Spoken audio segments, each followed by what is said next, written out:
The actual reasoning behind the bruising that we receive from a combat sport like Jiu-Jitsu, these are actually just avenues that expose what actually happens to be a nutrient deficiency. Can someone please explain why all of the most beautiful girls in the entire world always have random little bruises all over their legs?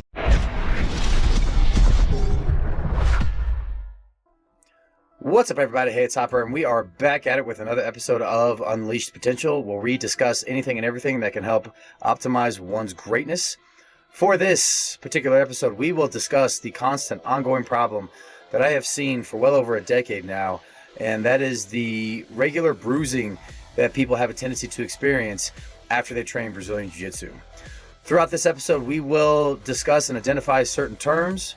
We will also discuss and explore certain reasons as to why this happens, as well as identify ways that we can address and fix this problem. So without any further unnecessary pleasantries, let's get it started, shall we? First and foremost, we need to define what a bruise actually is. And according to WebMD, we can see that a bruise is actually when the blood leaks from the vessels after an injury. As a bruise gets larger and larger over time, that's actually the blood that's pooling around the injured area from the leaked vessel itself. And to give more of a visual, here is a diagram of the blood vessel. There's three separate layers: the tunica externa, the tunica media, and the tunica intima. Pardon my pronunciation there. And the main aspect of the vessel that I want to focus on is the tunica media, because that is actually the smooth muscle mass of the vessel that we need to further discuss, as we can deduce that these are the tissues that need to be strengthened through better nutrition. So it may be a surprise to some people, however, the actual reasoning behind the bruising that we receive from a combat sport like Jiu-Jitsu or Muay Thai, boxing, or wrestling, these are actually just avenues that expose what actually happens to be a nutrient deficiency. Said nutrient that is deficient is actually called a bioflavonoid. These bioflavonoids are found mainly in oranges, and one of the best ways that we can increase our uptake of this nutrient is to drink significant amounts of orange juice throughout the day. And please keep in mind, this notion of bruising is actually so prevalent that it's completely independent of Jiu-Jitsu combat sports itself.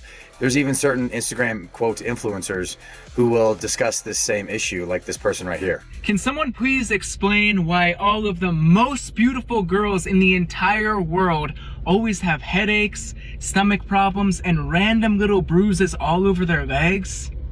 To further add to this idea that it's not the Jiu-Jitsu itself that is responsible for the bruising, I have seen numerous clients invest in self-massage devices like Hypervolts, like the one you see in the video here, and they take several days and go off and use these massage devices on themselves, and they come back and they say, oh my goodness, you wouldn't believe all the bruises that I've gotten from these devices, even when they use them at the softest, least intense setting.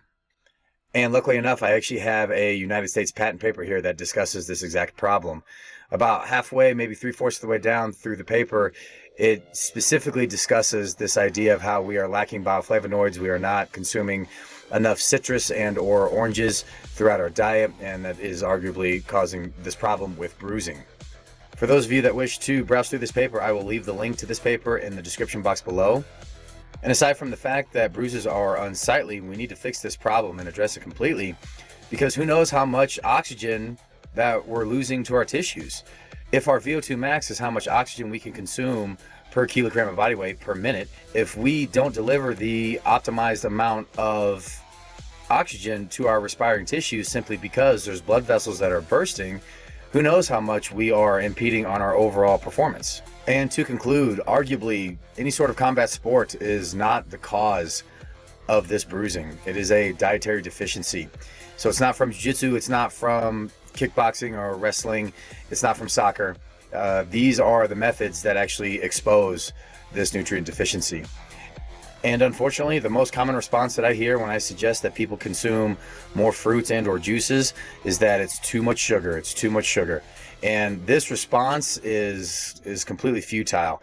I understand that we don't want to consume synthetic sugars or high fructose corn syrup, something that was made in a factory. However, we do need the natural carbohydrates and sugars that are found in rice, bananas, strawberries, oranges, etc. This notion of, oh, no sugar is simply a social construct. I actually made a video about this exact topic, and I will put a card for it at the top portion of the video. So for those of you that have any questions, please feel free to put the questions in the comments below. Please give this video a like and subscribe for more content. I have jiu-jitsu, wrestling, strength conditioning, physiology, rehab, and of course, nutritional content. And we will see you all next time.